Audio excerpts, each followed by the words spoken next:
안녕하세요. 아스코 홈페이지에 들어왔습니다. URL은 www.asco.org이고요. 간단하죠? 어디에서 아스코 논문 초록을 볼 수 있을까요? 목록에 리서치 앤 가이드라인스를 클릭해서 리서치 앱스트랙을 클릭합니다. 우리가 보고 싶은 것은 앱스트랙이니까요. 그러면 새 창에서 미팅 라이브러리가 뜹니다. 여기에서 직접 앱스트랙을 검색해봐도 되고요. 아래에 서치 바이 미팅을 클릭해서 찾아봐도 됩니다. 서치 바이 미팅을 클릭해 보겠습니다. 우리가 보고 싶은 것은 2021년도 아스코 애뉴얼 미팅이죠. 참고로 오른쪽 게스트론테스티널은 줄여서 아스코 GI는 올해 1월에 열렸습니다. 아스코 애뉴얼 미팅을 클릭합니다. 그럴 경우 4,596개의 앱스트랙들이 쭈루루룩 등장하는 것을 볼 수 있습니다. 정말 많죠? 그 중에는 코비드와 관련된 앱스트랙도 있는 걸 볼 수 있습니다. 우리에게 친숙한 레이저 티닙을 한번 검색해 보겠습니다. 그러면 두 개의 앱스트랙이 등장하는데요. 앱스트랙은 논문 제목으로도 구별할 수 있지만 고유의 숫자가 있습니다. 왼쪽부터 TPS 9132 9006이라고 적혀 있죠. 왼쪽의 논문은 페이스 1이라서 초기 임상입니다. 오른쪽 논문을 클릭해 볼까요? 레이저 티닙 병용 임상 시험에 대한 논문입니다. 적응증은 NSCLC로 비소세포 폐암입니다. 내려오면 NCT 넘버도 친절하게 제공해주고 있는 걸 볼 수 있습니다. 한번 클리니컬 트라이얼스에 들어가 볼까요? 이렇게 임상시험에 대한 정보가 뜹니다. 앱스트랙의 제목과 임상시험의 제목은 다소 다릅니다. 임상시험의 제목에는 레이저 티닙이 등장하지 않고 아미반타맙이 등장합니다. 좀 더 주력 약물이 아미반타맙이고요. 레이저 티닙을 곁들여서 병용요법으로 사용했다는 의미이겠습니다. 아직 리크루팅 단계라는 것으로 보아 임상시험이 진행 중이라는 것도 알 수 있습니다. 병용요법으로 사용하는 약들이 총 4개라는 것을 알 수 있고요. 페이스 1이네요. 결국 레이저 티닙과 관련된 아스코 앱스트랙은 모두 임상 1상이었습니다. 이 임상의 스폰서는 누구일까요? 얀센입니다. 글로벌 제약사라고 할 수 있죠. 이쯤에서 우리가 레이저 티닙을 살펴본 이유와 레이저 티닙 병용 임상 시험의 스폰서가 얀센인 이유에 대해 알아보겠습니다. 레이저 티닙은 바로 유한양행이 얀센에게 기술 수출한 신약 후보 물질입니다. 얀센이 LI에서 개발하고 있는 약이 레이저 티닙인 것이죠. 게다가 레이저 티닙의 병용요법에 등장했던 약의 이름 아미반타맙도 볼 수 있습니다. 이 약은 얀센이 자체 개발 중인 신약 후보 물질입니다. 그러니까 얀센은 이번 아스코에서 임상 1상에 대한 결과 앱스트랙을 발표했는데 자체적으로 개발하고 있던 아미반타마빗과 유한양행으로부터 LI한 레이저 티닙을 병용한 임상시험에 대한 결과였던 겁니다. 그리고 얀센은 작년 12월에 FDA 허가 신청을 완료하였습니다. 임상 1상 데이터를 기반으로 제출한 건데요.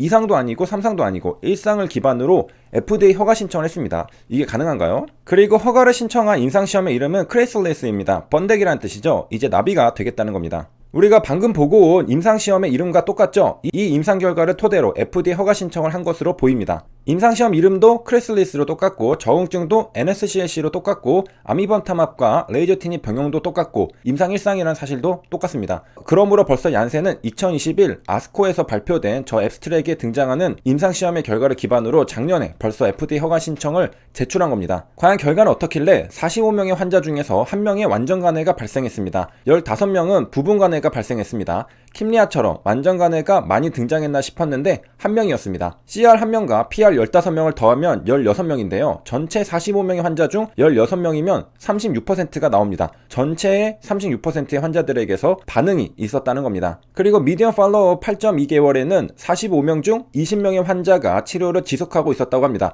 나머지 25명은 치료를 지속한 게 아니니 치료를 중단한 것이겠죠. 사망했거나 암이 커졌거나 드랍했을 겁니다. 흥미로운 사실은 CR 플러스 PR 16명의 환자 중에서 11명은 오랜 기간 동안 반응을 보이고 있다는 사실입니다. 69%에 달합니다. 그리고 median duration of response가 아직도 도달하지 않았다는 말이죠. 그러니까 아미반타맙과 레이저 티닙 병용이 먹히는 환자는 정말 잘 먹힌다고 볼 수 있습니다. 반응이 있으면 상당히 오랜 기간 동안 반응을 보인다는 겁니다. 암이 줄어드는 척 하다가 갑자기 커지면서 돌아가시는 게 아니라는 것이죠. 대부분이 완전간해까지 도달하지는 않지만 암이 줄어들기는 했다는 것이죠. 암이 줄어든다는 건 계속 줄어들다 보면 없어질 가능성도 있죠. 최종적으로는 굉장한 효능을 보여줄 수도 있겠습니다. 결과가 잘 나오는 이유는 뭘까요? 타그리소가 먹히지 않는 환자들이 있습니다. 내성이 있다는 소리죠. 타그리소 내성의 원인이 EGFR과 메트라면 결과가 잘 나올 수밖에 없습니다. 왜? 레이저 티닙이 EGFR 저해제고 아미반타맙이 EGFR 메트 이중 저해제이기 때문입니다.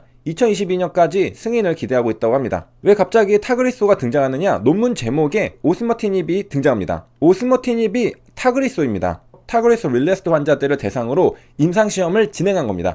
릴레스의 뜻은 to become ill again이라는 뜻입니다. 재발했다는 뜻이죠. 그러니까 타그리스를 써봤는데 재발한 환자들에게 아미반탐압과 레이저 티닙을 병용요법으로 치료해봤다는 겁니다. 그리고 연구원은 만약 타그리스의 재발 원인이 EGFR이나 메트라면 이것들을 타깃하는 아미반탐압과 레이저 티닙이 효능을 보일 수밖에 없다는 겁니다. 레이저 티닙을 찾았던 방법과 똑같게 아파티닙도 찾아볼 수 있습니다. 하지만 아파티닙은 뉴스 기사가 나오면 다루도록 하겠습니다. 마무리하면서 앞으로 논문을 보기 위한 배경 지식을 좀 더 복습해 보겠습니다. 한 번에 공부하려면 머리가 아프죠? 조금씩 나눠서 해야 합니다. 컨피던스 인터벌이라는 게 있습니다. 신뢰 구간이라고 하죠. 아마 앞선 영상들에서 많이 보셨을 겁니다. 누군가를 만나기로 했습니다. 기다리고 있던 상대가 언제 오냐고 물어봅니다. 10에서 15분 정도 뒤에 도착한다고 말하죠. 이것이 신뢰 구간입니다. 정확하게 12분인지는 모르겠으나 그 언저리에 도착한다는 말입니다. 우리가 점추정을 하면 틀릴 가능성이 높습니다. 12분에 도착한다고 말했는데 13분에 도착했다면 엄밀하게 말하면 틀린 것이죠. 그러나 10분에서 15분 사이에 도착한다고 말하면 12분에 도착하던가 13분에 도착하던가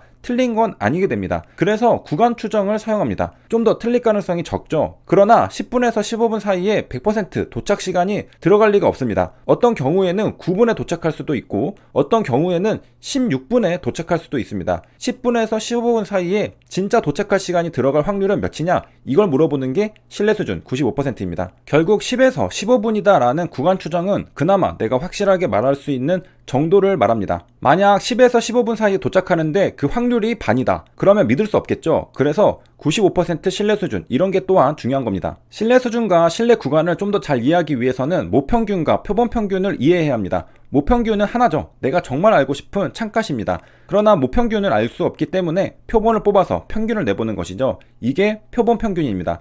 표본평균을 가지고 모평균을 추정해보는 게 통계입니다. 전세계 사람들의 키를 평균 낸 값을 알고 싶지만 알 수 없죠. 그래서 몇몇 사람들의 키를 뽑아 평균을 내보고 대략적으로 추정해보는 것이죠. 왼쪽에는 모집단의 분포가 있습니다. 샘플 하나하나가 있죠. 여기에서 몇 사람을 뽑아서 평균을 냅니다. 그리고 그 평균의 분포가 오른쪽에 표본평균의 분포입니다. 그래프 안에 들어있는 건 샘플 하나하나가 아닙니다. 샘플을 뽑아서 평균을 낸 숫자들이 하나씩 분포를 이루고 있는 것이죠. 각각 표본평균마다 신뢰 구간이 있겠죠. 100번 정도 샘플링해서 표본평균을 구해봤을 때 95번은 모평균이 들어있다는 겁니다. 어디에요? 저 신뢰 구간 안에 말이죠. 반대로 100번 중 5번은 신뢰 구간이 모평균을 벗어날 확률이 있다는 말이기도 합니다. 그런데 확실한 건 없으니까 대략 95% 신뢰 수준이면 우리가 받아들이는 겁니다. 세 줄 요약입니다. 이번 시간에는 아스코 논문 초록을 보는 방법에 대해 알아봤습니다. 레이저 티닙을 예시로 살펴봤고요. 아파 티닙은 뉴스가 나오면 보겠습니다. 신뢰 구간도 살펴봤습니다. 여기까지 시청해주셔서 감사합니다.